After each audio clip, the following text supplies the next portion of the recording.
What if everyone deleted their social media accounts at once?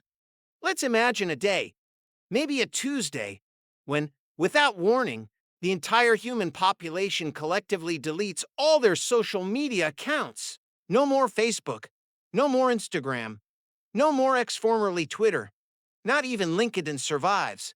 Just a synchronized digital vanishing act. At first, there's silence, real silence. You notice it immediately. Your phone, once an overstimulated portal to memes, political arguments, and pictures of someone's breakfast, now just sits there, cold, boring. It still works. Technically, but there are no notifications, no red bubbles, no endless doom scrolling. You open your favorite app, and it quietly tells you, account not found. Across the globe, confusion brews. Some people rejoice, finally free from the algorithmic prison.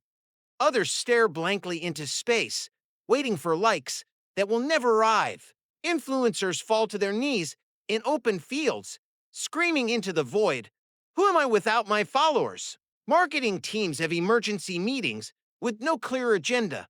Celebrities try shouting out product codes into the air, unsure where the endorsement money will come from now. Political consultants cry into spreadsheets. Teenagers blink awkwardly at each other, unsure of what to do with their hands. Someone, somewhere, actually picks up a book. Meanwhile, the internet infrastructure notices. Giant data centers start cooling down. Algorithms that once processed a billion swipes per minute now sit idle, like abandoned factories after a sudden economic collapse. A single Instagram server blinks one last time and whispers, "It was an honor," before powering off. Society enters a strange phase of withdrawal. People walk outside and look around, as if seeing their neighborhood for the first time. They talk with their mouths. Some are so out of practice that they accidentally say lol out loud instead of laughing. Dogs are overwhelmed by how often they're suddenly being walked. But quickly, strange things begin to happen. News spreads slower and more quietly. Conspiracy theories lose their fuel supply. The word algorithm becomes something that lives only in textbooks. Political discourse, now deprived of its digital stage, retreats into dusty town halls and awkward family dinners.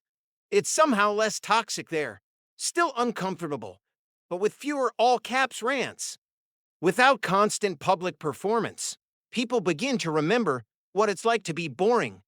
And it's wonderful. You don't have to photograph your food. You don't have to announce your opinions. You don't have to pretend every moment of your life is curated for an invisible audience. Fashion changes. Trends, without being shouted into your face 24/7, slow down.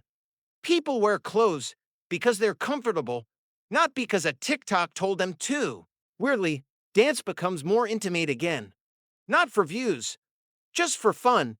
The economy hiccups. Entire industries built on digital engagement begin to collapse. But others bloom. Libraries become cool again. Eye contact makes a comeback. Pub quizzes become the new battleground of ego. And in one miraculous moment, someone looks up at the sky and says, "Hey, did you see the cloud? It looked like a fish." Of course, not everything gets better. Social media helped people connect, especially those who felt isolated. Of course, not everything gets better. Social media helped people connect, especially those who felt isolated.